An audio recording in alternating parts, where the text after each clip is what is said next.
प्यारे बच्चों, आज के इस वीडियो में आपका बहुत बहुत स्वागत। पिछले वीडियो में आप लोगों को हिंदी वर्णमाला के 52 वर्ण और उसमें कितने प्रकार के स्वर होते हैं, कितने प्रकार के व्यंजन होते हैं, इनकी विशद चर्चा आप लोगों को बताई गई थी। आज के इस वीडियो में हमारे हिंदी वर्णमाला के 52 वर्णों का हमारे मुख के किस भाग से उच्चारण होता है वो आपको समझाया जाएगा। आज का हमारा प्रकरण रहेगा हिंदी वर्णमाला के वर्णों का उच्चारण स्थान, तो जिसे सूत्रों के माध्यम से बांध दिया गया है और उसमें बहुत अच्छी तरह से आपको समझाया जाएगा।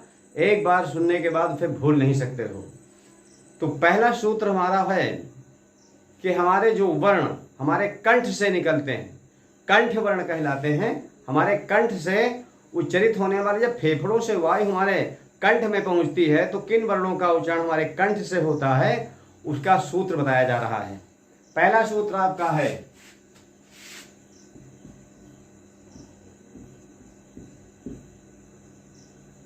अकु विसर्जनीयानाम कंठा।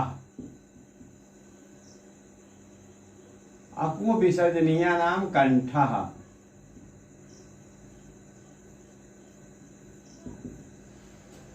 इसमें हमारे वर्ण आएंगे, कंठ से उच्चरित होने वाले हमारे कंठ वर्ण आएंगे। इसमें ह्रस्व आ, इसमें दीर्घ आ, इसमें का वर्ग के वर्ण, कु से यहां का से का वर्ग के वर्ण आएंगे। यहां पर का, खा, गा, घा, अंगा। अब यहां हा, यह हा वर्ण भी कंठ कहलाएगा। यह हा हो गया। और विसर्जनी विसर्ग आएगा, यह आह। तो इतने वर्णों को हम कंठ वर्ण कहेंगे।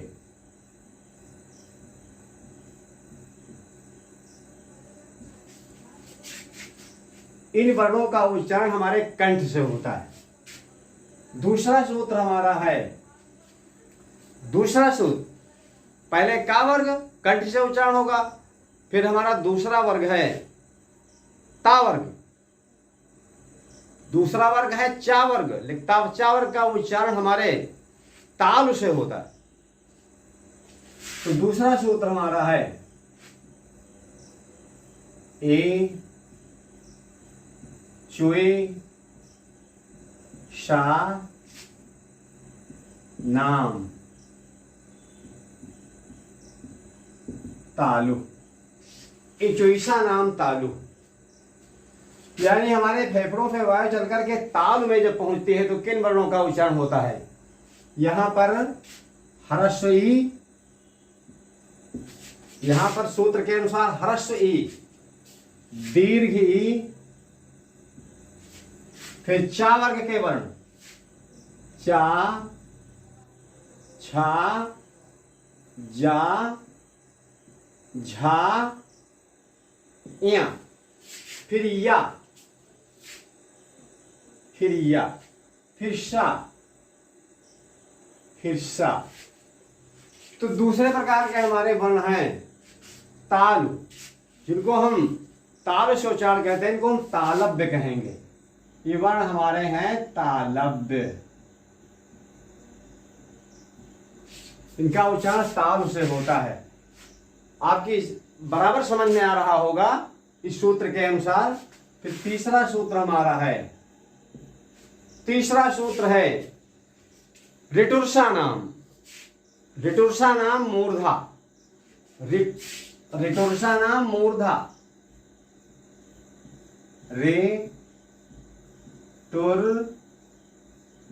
शा नाम मूर्धा। ऋटुर्षा नाम मूर्धा, यहां पर ऋ, यहां पर टा वर्ग, टा, ठा, डा, ढा आ, फिर रा, फिर रा, और फिर ये मूर्धन्य सा, ये सा। इतने वर्ण हमारे मूर्धन्य कहलाते हैं।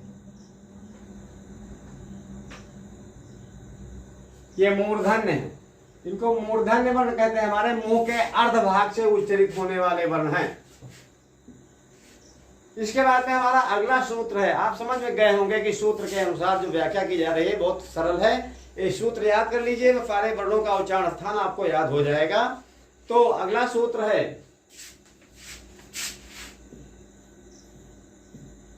ली, तुल, सा, नाम, दंता। ऋतुषा नाम दंता, यानी ईश्वर के हमारे उच्चारण दांतों की सहारा से क्या उच्चारण होता है। तो इसमें लृ, ये लृ इसमें कर दिया गया, लेकिन ये संस्कृत का स्वर है, हिंदी का नहीं है। संस्कृत सूत्रों के अनुसार इसका आपको वर्णों का उच्चारण स्थान बताया जा रहा है, इसीलिए इसको बाक्स में कर दिया गया है। इसको हमारे हिंदी में गिनती नहीं होती है, हिंदी में इस स्वर का प्रयोग नहीं होता।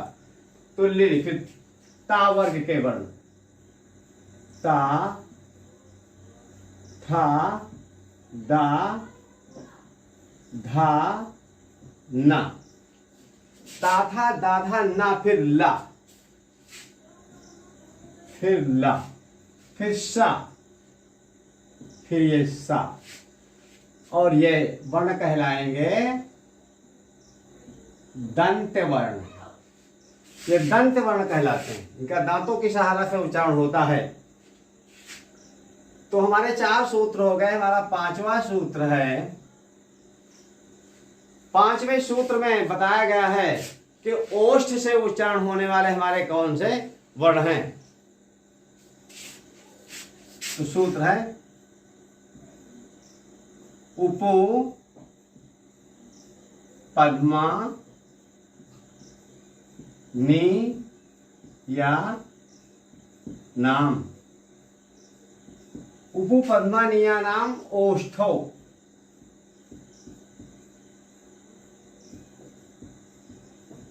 ओष्ठो। अब इन वर्णों का उच्चारण ओष्ठ से होगा। इसमें उ, इसमें ह्रस्व उ, फिर दीर्घ उ, फिर पा वर्ग, पा, फा, बा, भा, मा। तो पा से उपु पद्मा निया नाम ओष्ठों में पा से पा वर्ग के वर्ण। तो ह्रस्व दीर्घ पा, फा, बा, भा, मा, इतने वर्ण हमारे ओष्ठ से उच्चारण होता है। इनको हम ओष्ठ कहेंगे, ओष्ठ वर्ण। इनको ओष्ठ वर्ण कहा जाएगा। इसके बाद में हमारे कुछ वर्ण होते हैं व्यंजनों के 5 वर्गों के जो अंतिम अक्षर होते हैं वो मुंह और नाक की सहायता से बोले जाते हैं। तो जिन वर्णों का उच्चारण मुंह और नाक की सहायता से होता है वो अनुनासिक वर्ण कहे जाते हैं। जैसे अंगा, इया, अणा, नामा। तो अगला सूत्र है इया, अंगा, अणा, ना, मा। नासिका, अंगा, इया, अणा, इया, अंगा, अणा, ना, मा। ये अनुनासिक वर्ण है, नासिका से इनका उच्चारण होता है। तो इया, अंगा, अणा, ना, मा, ये वर्ण कहलाएंगे अनुनासिक। ये अनुनासिक वर्ण कहलाएंगे, मुंह और नाक की सहायता से इनका उच्चारण होता है। हमारा 7वां सूत्र है। 7वां सूत्र अब इसमें हमारे जो स्वर हैं उसमें रह गए हैं ए, ऐ, ओ, औ।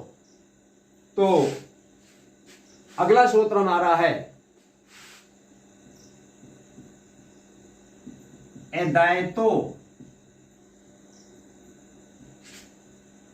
एदायतो कंठ ताल। कंठ और ताल से जिनका मिलकर के उच्चारण होता है वो वर्ण होते हैं ए और आय। तो इनको एदायतो में एदायतो कंठ तालु, इनको कंठ और ताल से हमारा उच्चारण होता है, ये कंठ ताल कहलाते हैं। कंठ ताल वर्ण। इसके बाद ओ और रह गया ओ दावतो, आठवां।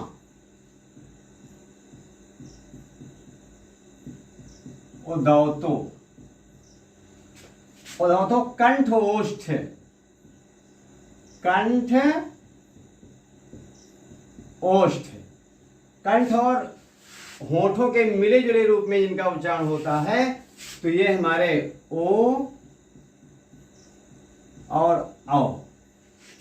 कंठ ओष्ठ, इनको हम कहेंगे कंठ ओष्ठ। कंठ ओष्ठ कहेंगे। इसके बाद में हमारा एक वर्ण और रह जाता है वकारस्य दंतोष्ठम।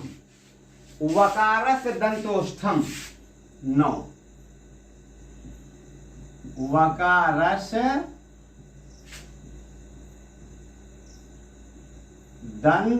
दंत ओष्ठम।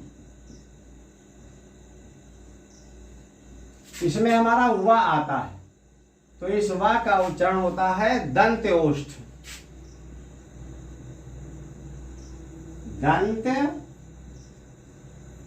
ओष्ठ, दांतों और ओठों के सहारा से इसका उच्चारण होता है। हमारा 10वां सूत्र है, 10वां सूत्र है अनुस्वार। ये जो अन्न वाली बिंदी वाला स्वर है, स्वर नहीं अन्न वाली अन्न बिंदी वाला जो अयोग वाह है, तो इसका सूत्र होगा, इसका सूत्र नासिका अनुस्वारस्य। नासिका अनुस्वारस्य, इसका ये नासिका वर्ण होता है, नाक से इसका उच्चारण होता है नासिका। और इसमें आता है अन। तो नासिका, नाक और मुंह की सहायता से इसका उच्चारण होता है। तो इसमें यहाँ अंगा अड़ा नामा में अनुनासिक वर्ण थे, लेकिन ये नासिका वर्ण ये भी है जो अन की बिंदी वाला अनुस्वार है, ये भी। तो आपको इतने वर्णों का उच्चारण स्थान बता दिया गया। इसमें हमारे 11 स्वर आ गए हैं और व्यंजन हमारे सभी आ गए हैं। अभी इसमें 4 संयुक्ताक्षर बाकी हैं। कुल मिलाकर 52 वर्णों का उच्चारण स्थान आपको बताया गया है। छ, त्र, ज्ञ, स्र। अब हमें देखेंगे ये संयुक्ताक्षर हैं, ये 2 वर्णों के योग से बने हुए हमारे, 2 व्यंजनों के योग से हमारे अक्षर बने हैं। ये तो ये छ वर्ण है, ये का और सा, का और सा के योग से ये बना है। तो अब ये जो का वर्ण है, अकु विसर्जनीय नाम कंठा के अनुसार ये कंठ वर्ण है, और ये हमारा वर्ण जुटुरसा नाम मूर्धा है, मूर्धन्य है, तो कंठ मूर्धा हो जाएगा। इसका उच्चारण होगा कंठ मूर्धा। कंठ मूर्धा यानी कंठ से मिली जुली आवाज मुंह के आधे भाग से जब निकलेगी तब इसका उच्चारण होगा छा का। इसी प्रकार त्रा देखिए, इसमें दो व्यंजन मिले हुए हैं, ता और रा, ता और रा।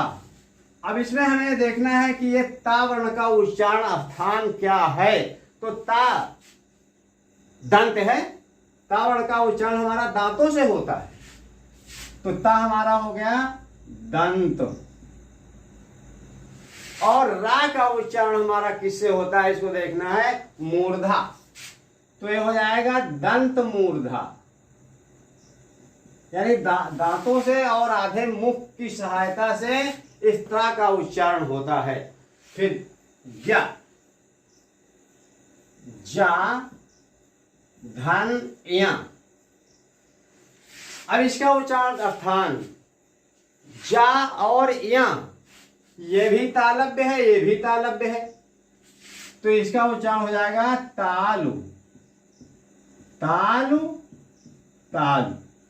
ये दोनों वर्ण तालु द्वारा तालु से उच्चारित होने वाले हैं, इसीलिए ये हमारा जो ज्ञा है ये तालु तालु, ये दो इसका उच्चारण स्थान होगा। श्रा, सा और रा, इन दोनों का उच्चारण स्थान हम देखेंगे। तो इस सा का उच्चारण स्थान क्या है, तो ये तालव्य है, तो सा तालव्य है तो तालु।